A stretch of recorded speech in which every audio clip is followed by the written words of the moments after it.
আসসালামু আলাইকুম। আমি মোহাম্মদ হারুন রশিদ। আমি সাধারণত একজন কৃষকের সন্তান। আমি একদিন সরকারের মাধ্যমে সার আনতে গেছিলাম।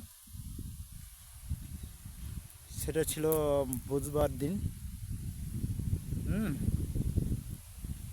তারিখ ছিল তোমার ৮।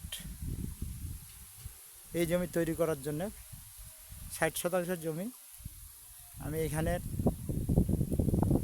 রানিং বেগুন লাগাবো, কিছু অংশ মরিচ লাগাবো ২০ শতাংশ, আর বেগুন লাগাবো ৪০ শতাংশ। এই জমি সার আনতে যেয়ে আমি ভুলে কাজে কর্মে, আমার ভুল মা তাদের ভুল ব্যক্তিগত, কিন্তু তাদের যদি বরাদ্দ না থাকতো সে তো তা তো সরকারি লোক আমাকে বলতে পারতো। সে আমাকে, আমি 11টা 11:30 দিয়ে গেছি, দোকান বন্ধ।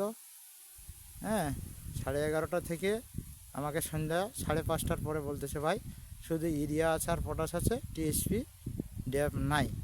আমি 4 বস্তা সারের জন্যে উপজেলা কৃষি অফিসারকে, আমাদের পরিষদের আমাদের উপসহকারীকে বলছিলাম। তিনিও বলতে পারতো যে হারুন ওখানে যেও না, সার আছে অনলি 2টা, ড্যাপ পটাশ, তাহলে না টিএসপি না, পটাশ আর ইউরিয়া শুধু, ড্যাপ আর টিএসপি নাই। সে কথাটা বললে আমি যেতাম না।